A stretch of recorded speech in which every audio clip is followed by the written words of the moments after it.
This is Husseinian Action, where we talk about developments and significant events here in the University of San Jose Recoletos. Hi, I'm Mitzi.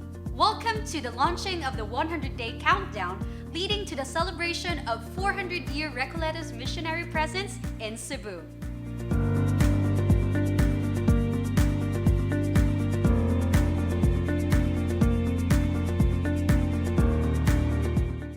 Today is January 19, 2021, exactly 100 days before the celebration of the 400-year Recoletos missionary presence here in Cebu, which will be on April 29, 2021. Just a quick background. In 1605, a group of Augustinian Recollects left Spain to do a mission here in the Philippines, and they arrived in our country in 1606. They started their evangelization efforts in 1621 here in the island of Cebu. To further discuss the significance as well as other historical events leading to this affair, let us all welcome the USJ-R Vice President for Religious Affairs, Reverend Father Arian Josef Ocheda, OAR. Father, welcome to the show. Thank you very much for inviting me with you and to explain further the celebration of 400-year Recollect missionary presence here in Cebu Province. So to start with, Father, can you share to us why did the Augustinian Recollects come to the Philippines and when did this happen? We should remember that those times, Philippines is already part of the colony of Spain. So we remember that in 1521, Magellan arrived here in this country, and then followed by Legazpi, and then the coming of the missionaries. First the Augustinians, followed by other religious orders such as the Jesuits, the Franciscans, and the Dominicans. And in 1606, the Augustinian Recollects arrived here in the Philippines, being the fifth religious order. They arrived here in Cebu in May of 1606. And following after 2 weeks, they proceeded to Manila and start their evangelization effort. And then in 1621, 15 years later, they were invited by the Bishop of Cebu, Bishop Arce, to help the Augustinian missionaries in order to evangelize also this part of the country, the Cebu province. So, Father, back in 2006, we celebrated the 400-year presence of OAR here in the country. And now, this year, 2021, we are celebrating the 400-year Recoletos missionary presence in Cebu. So, can you differentiate, Father? Can you enlighten us?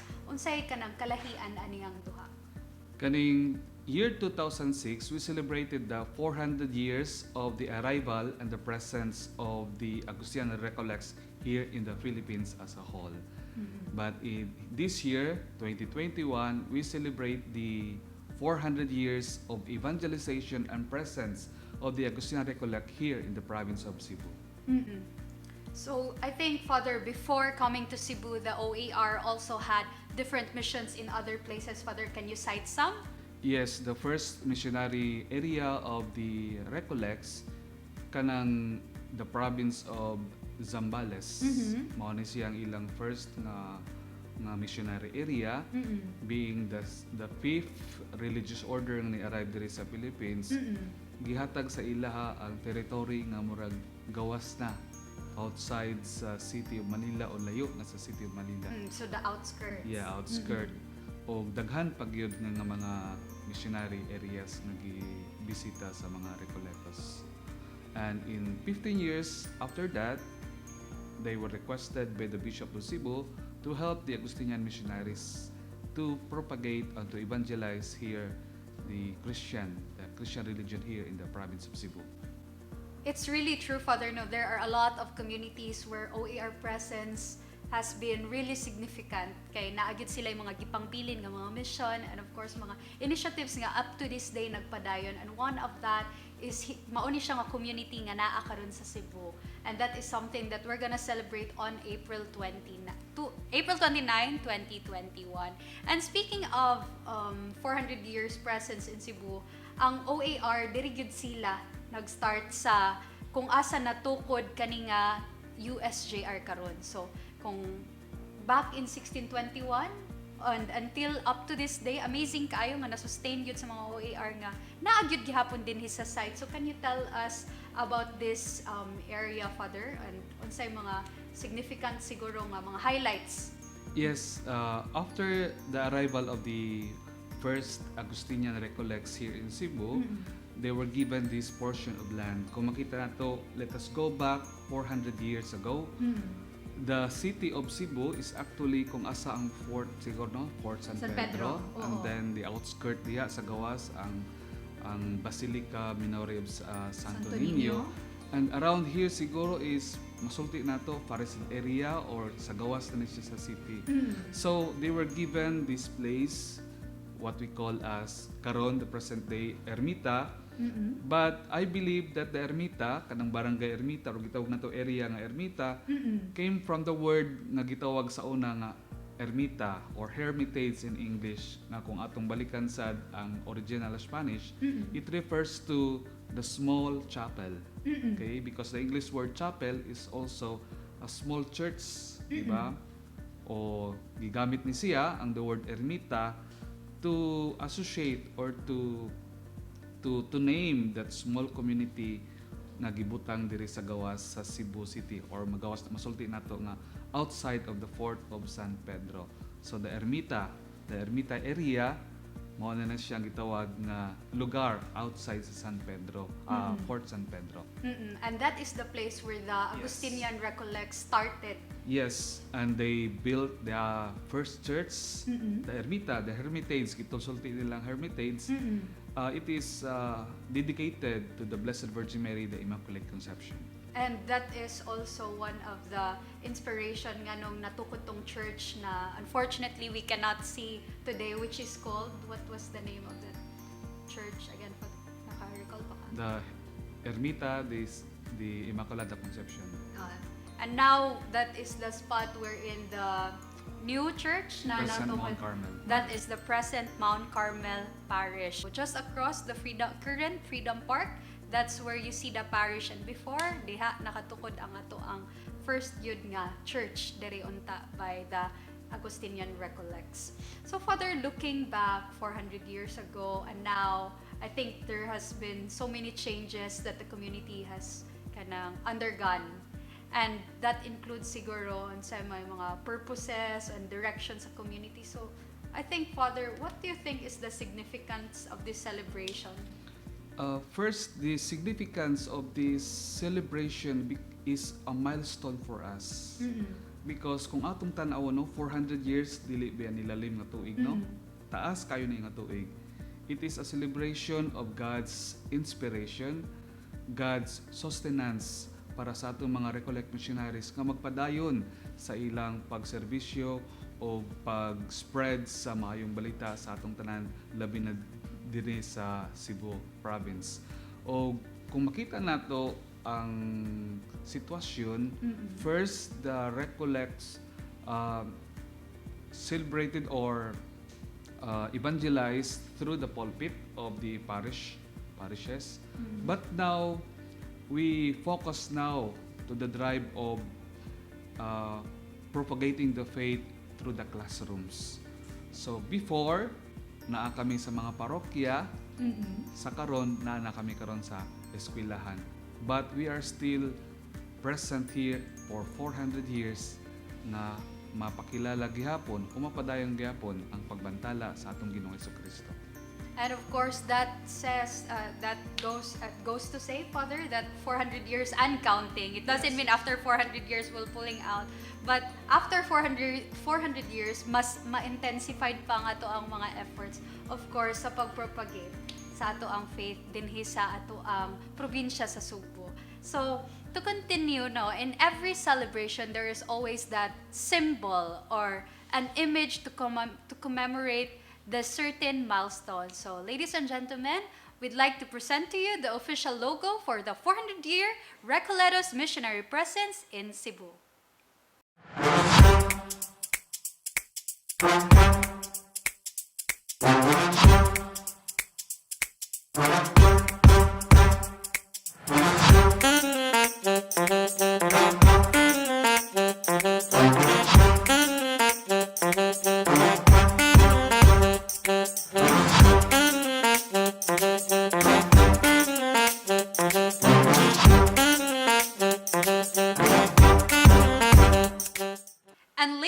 gentlemen, that was the logo for the celebration of the 400-year Recoletos Missionary presence in Cebu.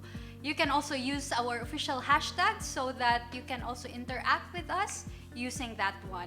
So, Father, let's go back to the logo this year. So, as we can see, no, sa ato ang presentation earlier, naa siya lain-lain colors and symbols. But overall, tanawon siya, makita dyan na tong word nga 400. So, Father, can you share to us unsay mga meaning sa ato ang parts sa ato ang logo?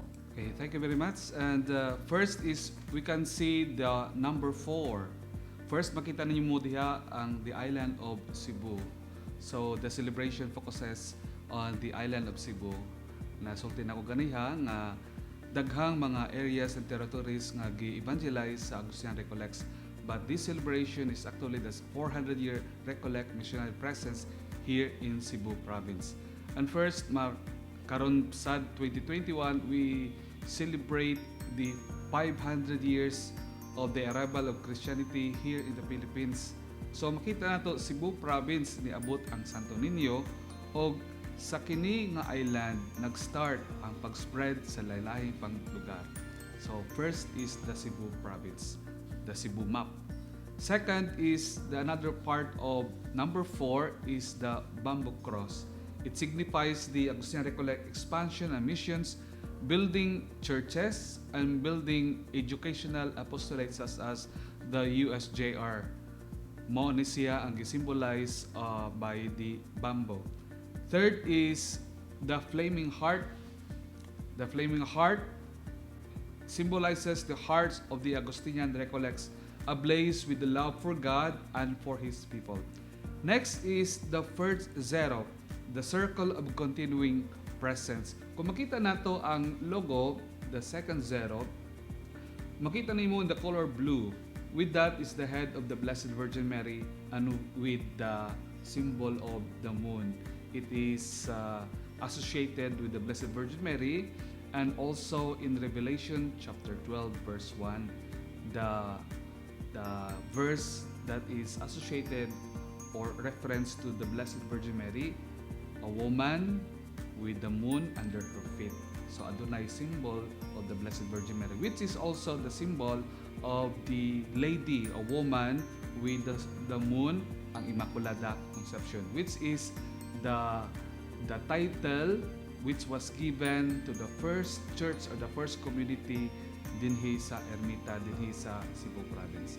And the last circle of continuing presence is with the image and the head of Saint Joseph. Kung makita nato na gamay diha nga flower o na ay gitawag nato nga measuring instrument, and Skwala, that is skwala. It is the symbol of a carpenter because Saint Joseph is a carpenter, and also with the flower of Saint Joseph. So that is the meaning of the logo 400 years Recoletos de Cebu 1621-2021. Wow, Father, no, as we can really see through this logo design that the logo does not just say that OAR community in Cebu is turning 400, but each part of the design naa gyud siya meaning, naa siya kanang message nga buot nga i-communicate sa mga tawo nga makakita niini. Yes. And of course, mga Hosenians nga mga nagtan-aw karon, pwede kaayo mo maki-join sa atong celebration virtually as early as now because you can of course use our border or our Facebook profile border featuring this logo for 400 years. And of course, for the instructions of this one, we have posted this on the page, on the official USJ-R page earlier today. So, of course, guys, just click out our links and then you can visit and follow the instructions. Or you can just search Recoletos de Cebu 400 on the frame na naman na siya search area for the frame. So, you can just edit your profile pictures later on. And aside from that, we'd also like to encourage our Rosenians nga wa pa naka-claim sa ilang 2021 free calendar. So, makita nato kaayo dinhi ang ato ang 400-year logo. So, aside from that, we are also featuring this year the different churches founded, of course, by the Augustinian Recollects throughout their 400 years of Recoletos mission here in Cebu.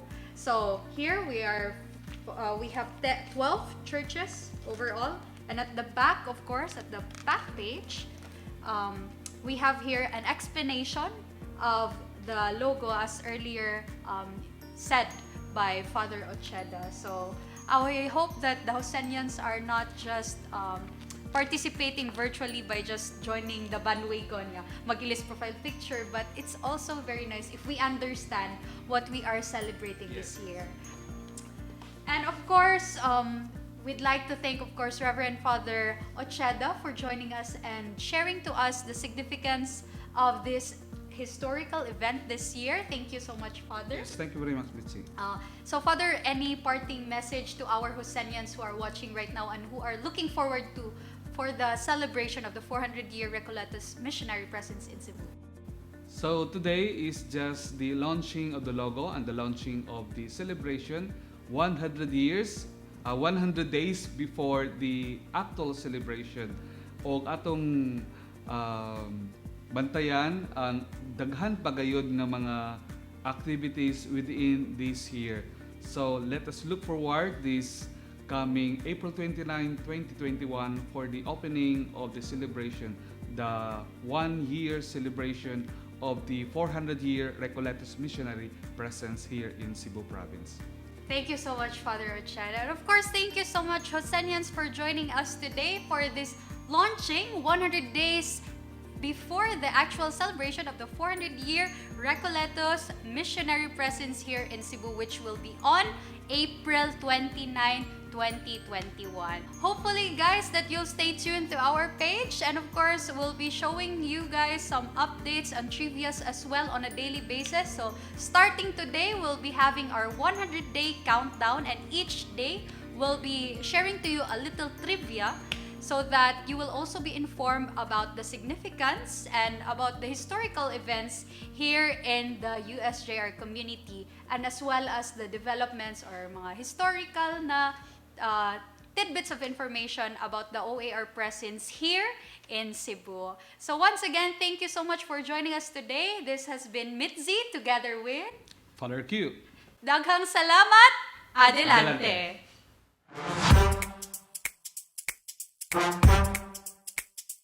Adelante.